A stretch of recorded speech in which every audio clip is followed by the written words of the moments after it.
The Last Jedi is fairly nuanced for a Star Wars film and communicates a lot of messages all at once. Now, Star Wars has always been a tale of the corrupting allure of power, the dichotomy of nature and machine, the triumph of good over evil, and all of these themes are present one way or another in The Last Jedi, but this film really pushes beyond the plot itself in crafting meaningful messages alongside its action.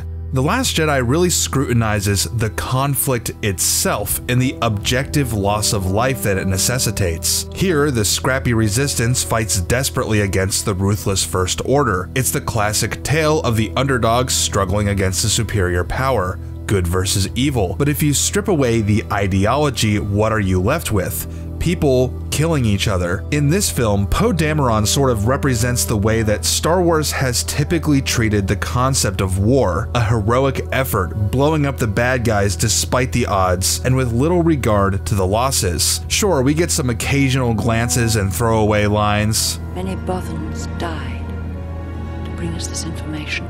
But for the most part, the deaths of pilots and soldiers is never an issue, and we certainly never discuss the loss of life as it pertains to the bad guys. But in The Last Jedi, we're suddenly thrust into this scenario where literally only 400 good guys are left. And as the movie progresses, we end with only a handful. The loss of life is keenly felt, and nobody is cannon fodder anymore as we start to recognize faces across scenes and realize that these are people. They're not cogs in a machine to bring down the bad guys. Every single person matters. So the focus really shifts from destroying the enemy to preserving life in general, which is the revelation that Luke passes on to Rey. The Force is life and the universe itself. It's not ideology. The Jedi don't represent the light, the Sith don't represent the dark. Light and dark as good and evil are ideological, not natural. Everybody, good and evil, is part of the interconnecting tension and balance that holds the universe together. Everybody lives, everybody dies, everybody serves something bigger than themselves.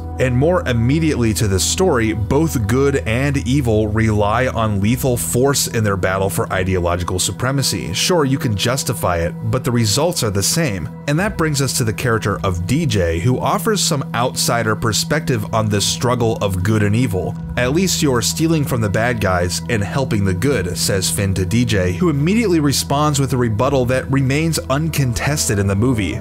Good guys, bad guys, made up words. He goes on to reinforce the message that we heard from Rose earlier, that the corrupt and hedonistic culture of the galaxy's elite is propped up almost solely on the business of supplying everyone with the weapons necessary to kill each other over their ideological struggles. It's all a machine, partner. Live free, don't join.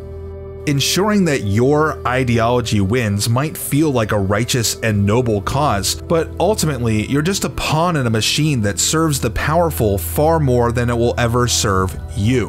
The pendulum swings back and forth, and there are really no winners in the end. Republic, Empire, New Republic, First Order, they blow you up today, you blow them up tomorrow. The only way out is to not engage with the system, protect the people you love, and make your personal world a better place. And if everyone did that, maybe we wouldn't have a need for large-scale conflict at all. As Rose Tico says, maybe it's time we stop trying to destroy what we hate and start protecting what we love.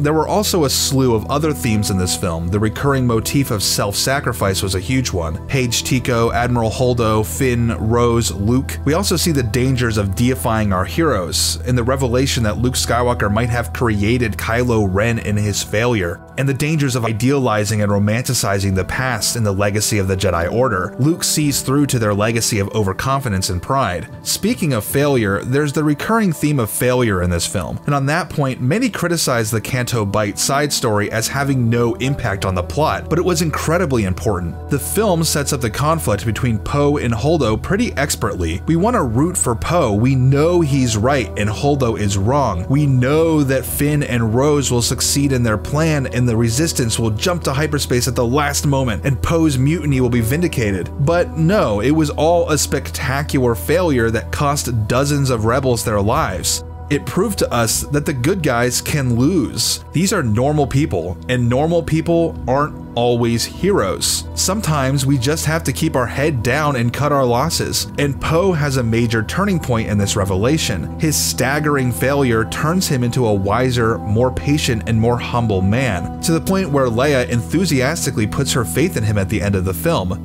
After all, Poe's shoot first, quip later attitude isn't too different from a young Princess Leia. I could really talk all day about this movie. There's so much to break down and digest and discuss, but hopefully the discussion is just beginning. What do you think of the film? Did you notice themes, motifs, or messages that I missed? Or did you have an entirely different take on the messages of the film? Make your case in the comments. Thanks for watching, and I'll see you next time.